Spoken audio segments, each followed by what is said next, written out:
நமக்கு ஏதோ ஒரு கட்டளை இருந்தது. என்ன கட்டளைன்னா, ஏதேன் என்ற தோட்டத்துல தேவன் அவர் போல மனுஷனை சிருஷ்டித்து ஆசீர்வதித்து அவரை போலவே நல்லா வாழ வைக்கும்படி ஒரு மனுஷனை உண்டாக்கினார். அவனுக்கு ஒரு ஏற்ற துணையை கொடுத்தார்.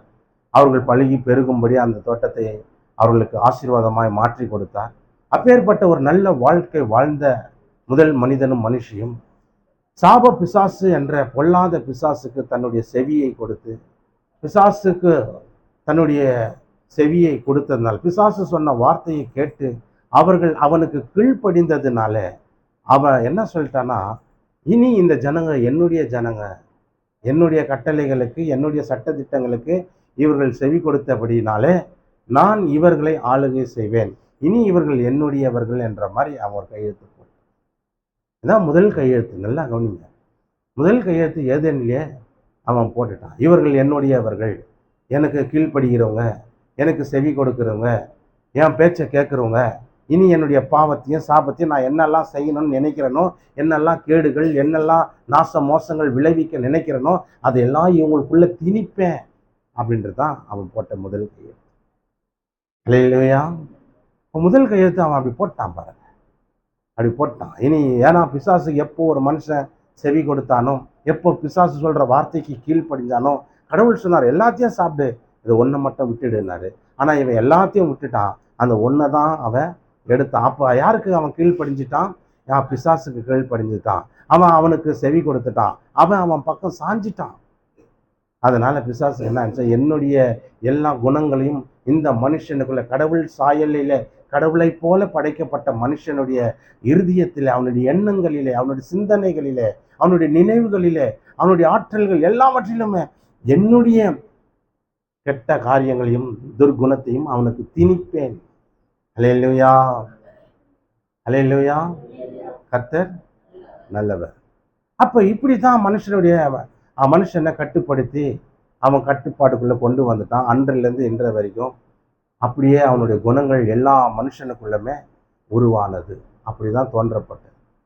கடைசியில பாருங்க, இயேசு இந்த உலகத்துக்கு வந்தாரு, பிறந்தாரு, 40 நாள் உபவாசம் இருந்தார். உபவாசம் முடிச்ச பிறகு அவருக்கு பசி உண்டாயிடுச்சு. பிசாசு அப்பதான் அவர்கிட்ட போய் நிற்கிறான். என்ன சொல்றான்னா, இந்த உலகமே, 3வது வார்த்தையை அவன் சொல்றான். என்ன சொல்றான்னா, உலகமே என்கிட்ட இருக்குது, நீ என்னை பணிந்து வணங்குனா நான் இதை உனக்கு தருவேன் அப்படின்னு. நீ என்னை மட்டும் குனிஞ்சு பணிஞ்சு வணங்கிட்டா, என் காலில் உயர்ந்துட்டினா போதும், இதை நான் அந்த உலகத்தின் சர்வ மகிமையும் ஒரு நிமிஷத்துல அவருக்கு காட்டி இதை நான் உனக்கு கொடுத்துருவேன் அப்படின்னு.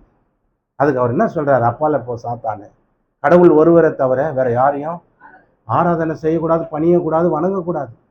கடவுள் ஒருவருக்கே அந்த பணிவு, வணக்கம், ஆராதனை, அவர் ஒருவர் தான் கும்பிடணும் அப்படின்றத அவர் சொல்றார். இதை நான் எப்படி உங்ககிட்ட, இந்த உலகம் உங்ககிட்ட இருக்குது, இந்த உலகம் உங்ககிட்ட விடப்பட்டிருக்கிறது. ஏன்னா அவன் பிசாசு அந்த ஏதேன் தோட்டத்துல மனுஷன் கீழ்ப்படிஞ்சான் பாரு, செவி கொடுத்தான் பாரு, அப்பவே அவனுடைய எண்ணங்களை எல்லாம் மனுஷனுக்குள்ள திணித்து விட்டான். அதனால தான் மனுஷர்கள் பிறக்கும் போதே அவர்களுக்குள்ள அப்படிப்பட்ட ஒரு எண்ணங்கள், குணங்கள் உருவாகுது. தேவன் எல்லாத்தையும் நல்லதாக தான் படைச்சார், கெட்டதை படைக்கவே இல்லை. ஆனால் கெட்டது எப்படி உண்டானதுன்னா, தீய சக்தியாகிய அந்த சாத்தான் மனுஷனுக்குள்ளே வைத்த காரியம்தான். அப்போ இந்த மனுஷனை மீட்க வேண்டும். இந்த மனுஷன் பிசாசுக்கு அடிமையா இருக்கிறான், இந்த மனுஷன் பாவத்துக்கு அடிமையா இருக்கிறான். இந்த பாவம் அவனை சாபமாக்கி அவனை அப்படி முடக்கி வைத்திருக்கிறது. அவனுக்கு ஒரு விடுதலை இல்லை, அவனுக்கு ஒரு சுதந்திரம் இல்லை, அவனுக்கு ஒரு பாவ மன்னிப்பாகிய மீட்பு இல்லை. அப்ப அவனுக்கு ஒரு பாவ மன்னிப்பை கொடுத்து அவனை மீட்டு அவனுக்கு பரலோக ராஜ்யம் என்ப அந்த சுதந்திரத்தை அவனுக்கு தர வேண்டும் என்பதற்காக, நீ யார், எப்பேற்பட்டவன், உன்னை எப்படி சிருஷ்டித்தேன் என்பதை காண்பிப்பதற்காகவே இயேசு இந்த பூமிக்கு வந்தார். அல்லேலூயா. அப்ப அவர் இந்த பூமிக்கு இறங்கி வந்து அவர் பிசாசு சொல்றான், இது எல்லாம் என்கிட்ட இருக்குது, என்னை வணங்குனா இதை உனக்கு கொடுத்துருவேன். அப்ப அவர் சொல்றார், நான் இதை எப்படி எடுக்கணுமோ, முறைப்படி இதை எப்படி எடுக்கணுமோ அதை நான் அப்படி எடுத்துருவேன் அப்படின்னு. உங்ககிட்ட நான் உன் காலில் விழுந்து உன்னை வணங்கி, நீ அதுக்கப்புறம் ஏதோ எனக்கு கொசுறு காட்டுற மாதிரி, கருணை காட்டுற மாதிரி, பிச்சை போடுற மாதிரி, ஏதோ ஒன்று என் காலில் விழுந்துட்டா இருப்பா அதனால உலகத்தை கொடுத்தேன் அப்படிலாம் சொல்லக்கூடாது. நீ அதை முறைப்படி எப்படி எடுக்கணுமோ அப்படி நான் எடுக்கிறேன்னு சொல்லி தான் இந்த சிலுவையில இயேசு மரித்தார். சிலுவையில ஏன் மரித்தார்னா, முறைப்படி என்ன செய்யணுமோ, ஒரு மனுஷன் பாவம் செய்த அவனுக்கு பைபிள்ல போட்டிருக்குது, பாவம் செய்கிற எவனுமே சாபத்துக்கு உண்டானவன். அல்லேலூயா. சபிக்கப்பட்ட எவனுமே மரத்துல தூக்கப்படணும். மரத்துல தூக்கப்பட்ட எவனுமே சபிக்கப்பட்டவன். அப்ப பாவம் செய்கிற ஆத்மா சாகும். பாவம் செய்கிறவனுக்கு தேவனுடைய தீர்ப்பின்படி தேவ கோபாக்கினி அவன் மேல வரும். இதுதான் தண்டனை. அப்ப இந்த தண்டனை ஒரு மனுஷன் மேல இருக்குது. அப்ப அந்த தண்டனையில இருந்து அவனை காப்பாற்றணும், மீட்கணும், வெளியே கொண்டு வரணும்னா அதுக்கு ஒரே வழி, மனுஷனாய் அவர் பிறந்து மனுஷனுடைய பாடுகள் எல்லாம் அவர் ஏற்றுக்கொண்டு அவனுடைய துக்கங்களை எல்லாம் அவர் சுமந்து கொண்டு அவனுக்காக கடைசி சொட்டு ரத்த வரைக்கும் சிந்தி மறிக்க வேண்டும் என்பதுதான் முறைப்படி. இதுதான் லீகல். அல்லேலூயா, அல்லேலூயா. அப்போ முறைப்படி லீகலா நான் எடுத்துக்கிறேன் அப்படின்னாக்கா, முறைப்படி அவர் செய்ய வேண்டிய காரியத்தை, ரத்தத்தை தான் விலை கிரயமாக நமக்காக சிந்தி நம்மை மீட்ட ஒரு நாள் தான் இந்த புனித வெள்ளி. அல்லேலூயா. அப்போ நமக்கு எதிராக இருந்த ஒரு கையெழுத்துனா என்ன கையெழுத்து? இந்த மனுஷன் பாவத்துக்கு அடிமை, இந்த மனுஷனுக்கு இந்த மனுஷிக்கும் தண்டனை இருக்குதுன்றது தான் கையெழுத்து. எல்லாம் புரிஞ்சு அந்த கையெழுத்து தான். இந்த மனுஷனுக்கு தண்டனை இருக்குது. ஏன்னா இவர்கள் செய்த பாவங்கள், இவர்கள் செய்த தவறுகள், இவர்களுக்கு தண்டனை தான் இருக்கிறது. இவர்கள் கண்டிப்பா தண்டனை அனுபவித்தாக வேண்டும். உப்பு தின்னவன் சொல்றேன் இல்லையாம்மா, உப்பு தின்னவன். அப்ப அதுதான் ப்ரொசீஜர், அதுதான் ஃபார்முலா. அப்போ அதை செஞ்சவன், அப்ப தப்பு செஞ்சவனுக்கு தண்டனை உண்டு. அப்ப இந்த தண்டனை எல்லா மனுஷனும் பட வேண்டும் என்பதற்காக இல்லை, ஒரே மனுஷன் மூலமா எல்லாருடைய பாவத்தையும் நிவர்த்தி செய்ய வேண்டும் என்பதற்காக தான் குற்றமில்லாத இரத்தமாகிய இயேசுவின் இரத்தத்தை சிந்தி மரித்த இந்த நன்னாள் நமக்கெல்லாம் பெரிய பொன்னாள். அல்லேலூயா. கர்த்தர் நல்லவர்.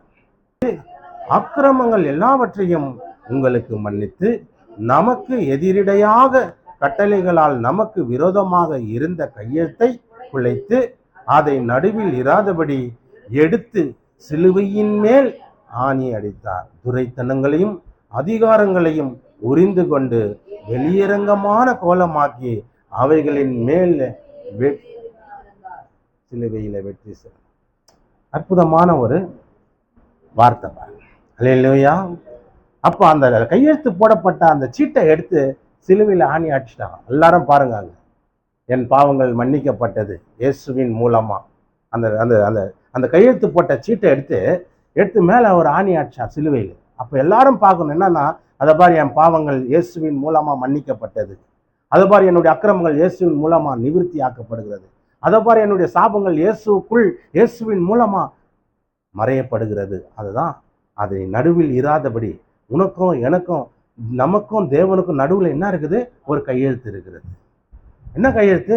பாவம் செய்கிற இவனுக்கு தண்டனை உண்டு என்றுதான் கையெழுத்து. பாவம் செய்த இவர்களுக்கு தீர்ப்பு உண்டு, பாவம் செய்த இவர்களுக்கு தேவ கோபாக்கினி உண்டு, பாவம் செய்த இவர்களுக்கு நியாய தீர்ப்பு உண்டு என்பதுதான் அந்த கையெழுத்து. அப்ப நமக்கும் தேவனுக்கும் நடுவில் ஒரு கையெழுத்து இருக்கிறது. அது என்ன கையெழுத்து?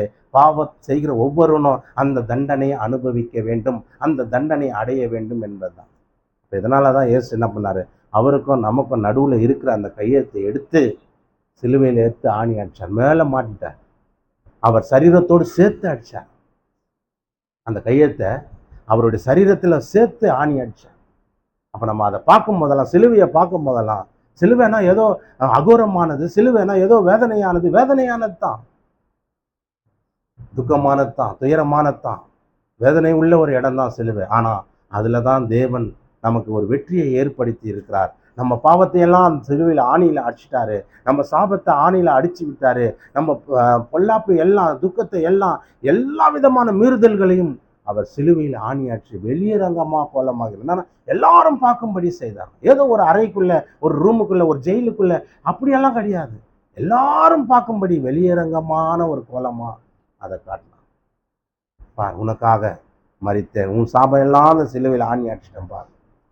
பக்கத்தில் பார்த்து சொல்லுங்க, என் சாபம் எல்லாம் சிலுவையிலே ஆணி அடித்தார், என் பாவத்தை எல்லாம் எடுத்து சிலுவையில் ஆணி அடித்தார். ஒவ்வொரு மனுஷன் எந்த ஒரு பரிகாரமும் தனியாக செய்ய வேண்டிய அவசியமே இல்லை. ஆதி காலத்தில் ரெண்டாவது ஒரு கையெழுத்து என்னன்னா,